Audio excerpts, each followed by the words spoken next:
Hello friends, welcome to my YouTube channel. तो आज हम आपको बताएंगे क्लास 11th एनसीईआरटी मैथ का फर्स्ट चैप्टर है सेट समुच्चय, इसकी एक्सरसाइज 1.2।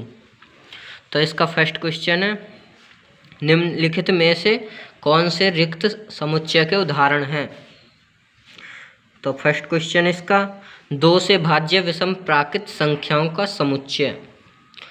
तो 2 से भाज्य कोई विषम प्राकृत संख्याएं नहीं होती, क्योंकि विषम प्राकृत संख्याएं होती हैं जैसे 3, 5, 7, 9, 11।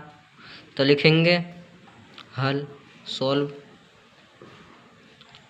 2 से भाज्य कोई भी विषम प्राकृत संख्याएं नहीं होती।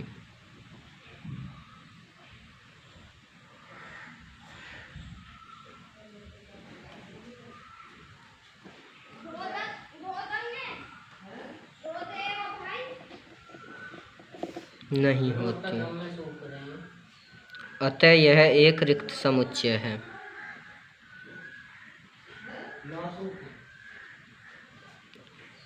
रिक्त समुच्चय है।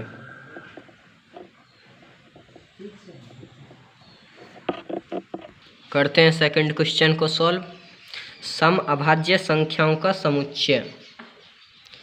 तो सम अभाज्य संख्याओं का समुच्चय एक केवल 2 है, लिखेंगे सॉल्व समअभाज्य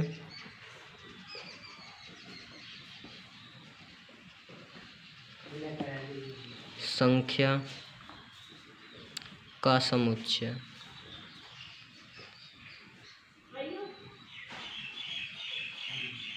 सेट 2 है,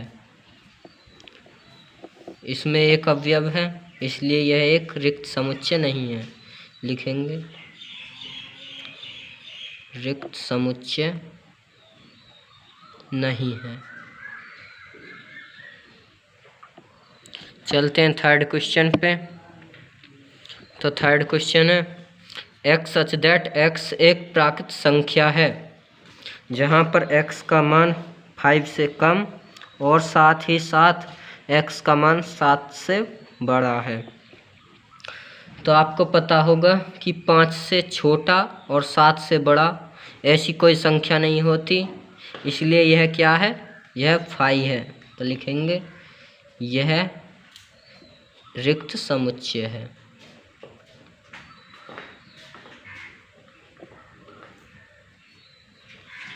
क्योंकि यह एक फाई है। चलते हैं फोर्थ क्वेश्चन पे। तो फोर्थ क्वेश्चन है, x सच दैट y किन्हीं भी 2 समांतर रेखाओं का उभयनिष्ठ बिंदु है।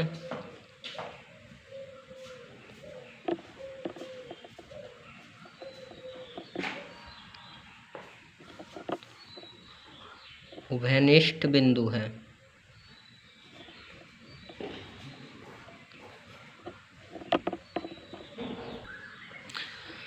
आपने समांतर रेखाएं देखी हैं, उभयनिष्ठ बिंदु इनके बीच में होता है क्या?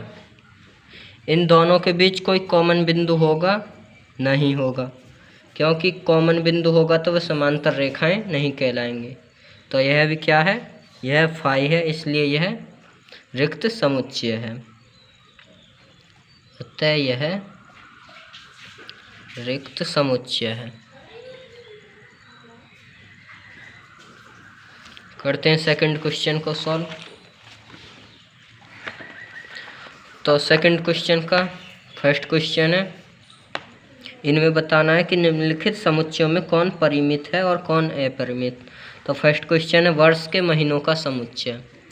तो वर्ष के महीने 12 होते हैं, जो निश्चित संख्या है, या इन्हें इस प्रकार लिख सकते हैं, सेट जनवरी, फरवरी, मार्च, अप्रैल, मई, जून, जुलाई, अगस्त, सितंबर, अक्टूबर, नवंबर और दिसंबर। सेट 1। तो एक निश्चित संख्या है, तो इसे लिख देंगे इस, अतः यह परिमित है।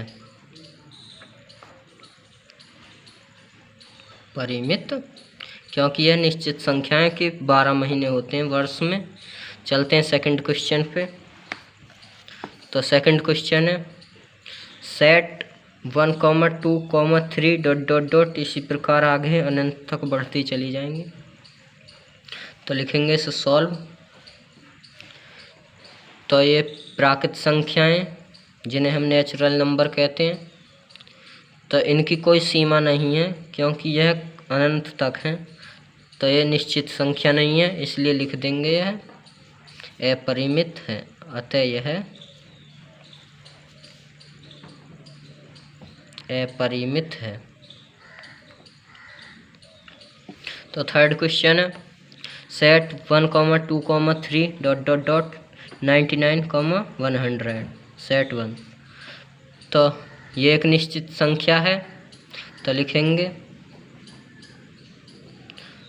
अतः यह परिमित है, क्योंकि यह निश्चित संख्या है इसलिए यह परिमित है। चलते हैं फोर्थ क्वेश्चन पे। तो फोर्थ क्वेश्चन है 100 से बड़े धन पूर्णांकों का समुच्चय। तो करते हैं इसे सॉल्व।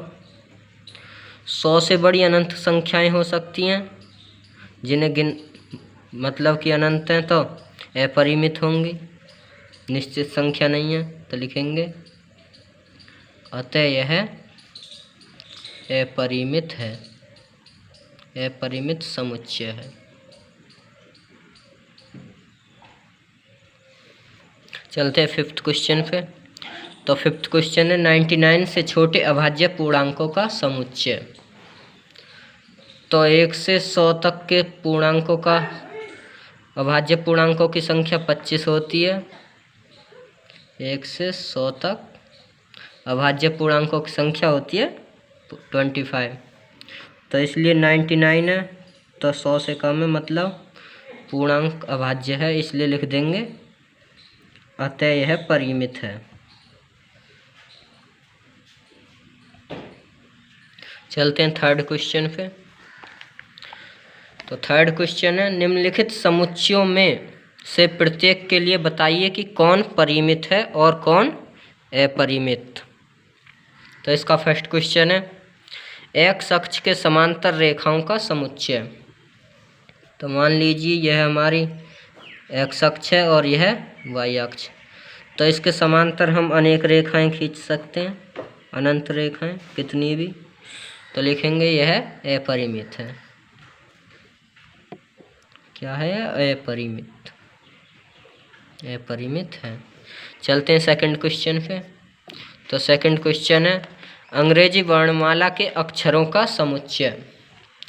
तो आपको पता होगा अंग्रेजी वर्णमाला में टोटल शब्द 26 होते हैं, जो एक निश्चित संख्या है, या इसे इस प्रकार लिख सकते हैं सेट ABCD XYZ। तो एक निश्चित संख्या, इसलिए यह हो जाएगा परिमित। तो लिख देंगे अतः यह परिमित है। चलते हैं थर्ड क्वेश्चन पे। उन संख्याओं का समुच्चय जो 5 के गुणज हो। तो 5 के गुणज हो सकते हैं 5, 10, 15, 20, 50, 55, कोई भी ऐसी संख्या जिसमें 5 से पूरा भाग चला जाए, पूरा। तो यह संख्याएं अनंत होती हैं, इसलिए लिख देंगे यह अपरिमित है।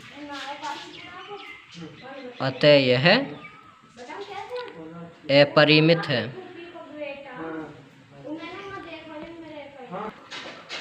तो चलते हैं फोर्थ क्वेश्चन पे।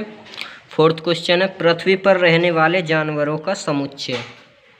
तो पृथ्वी पर रहने वाले जानवर अनंत हैं और उन्हें गिना नहीं जा सकता, इसलिए लिखेंगे यह अपरिमित है।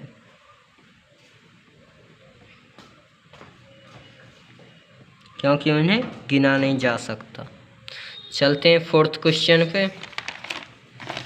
फोर्थ क्वेश्चन, इसका 5 क्वेश्चन और रहा है थर्ड का, इसे करते हैं सॉल्व। मूल बिंदु 0,0 से होकर जाने वाले वृत्तों का समुच्चय। तो मान लीजिए यह कोई मूल बिंदु है तो इसके अनगिनत वृत्त बना सकते हैं हम।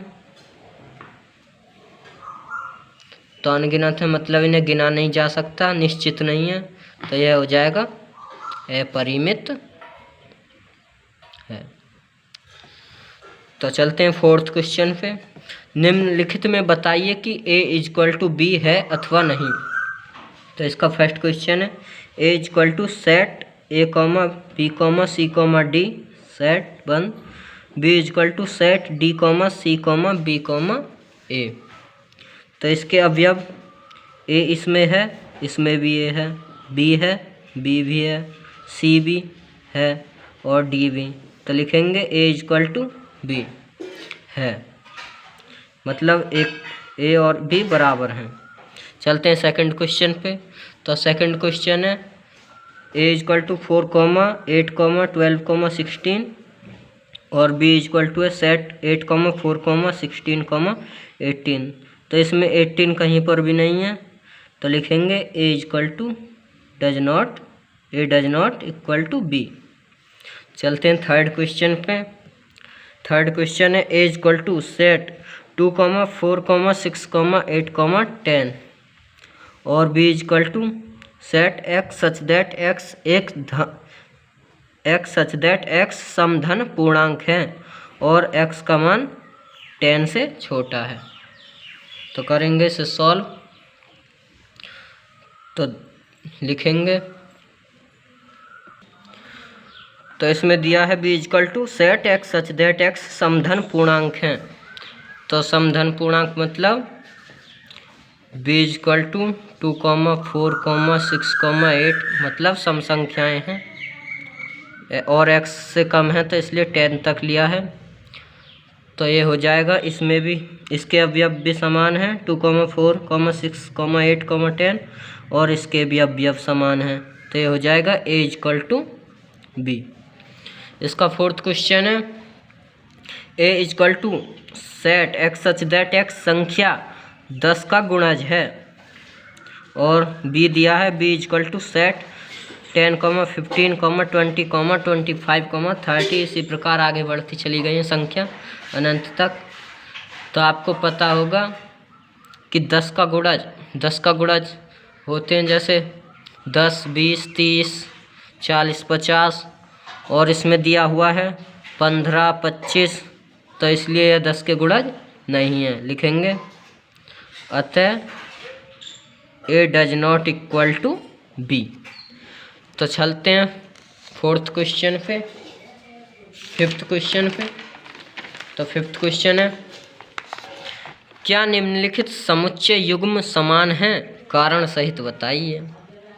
तो a इक्वल टू दिया हुआ है सेट 2, 3 और b equal to x such that x समीकरण x² + 5x + 6 इक्वल टू 0 का एक हल है।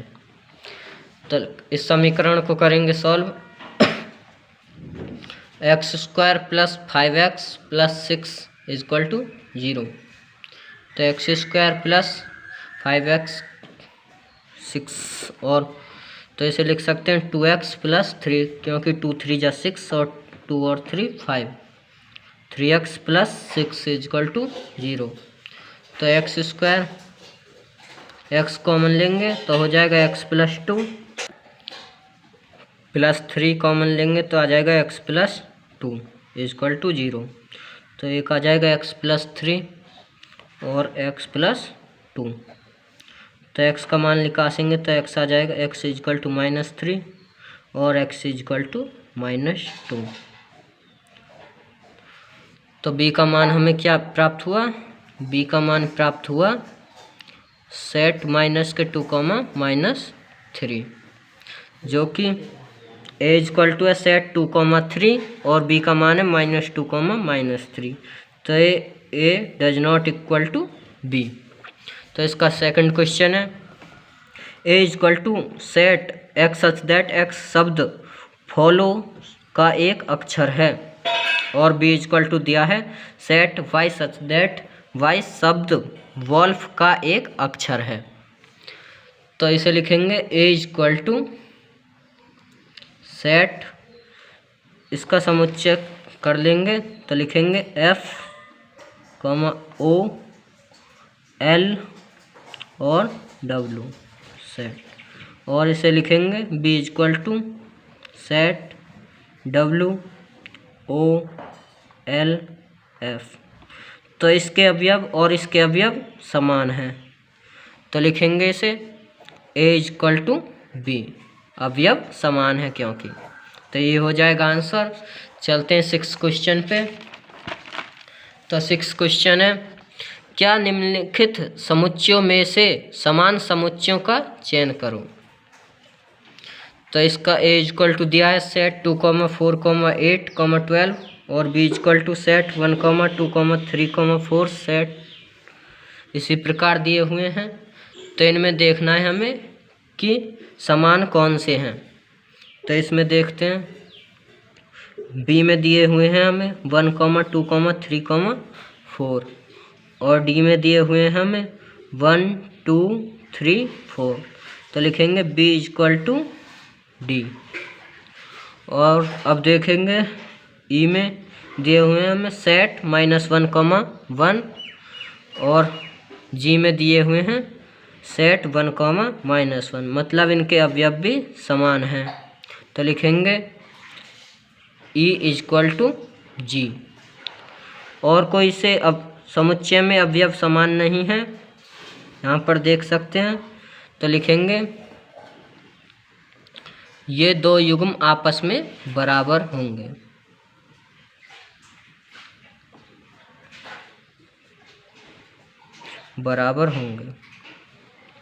तो आज की वीडियो होती है ख़त्म। मिलते हैं नेक्स्ट वीडियो में। यदि आपने वीडियो को अभी तक लाइक नहीं किया है तो वीडियो को लाइक करें और शेयर करें, और चैनल पर नए हों तो चैनल को सब्सक्राइब करें। तो मिलते हैं नेक्स्ट वीडियो में, तब तक के लिए जय हिंद।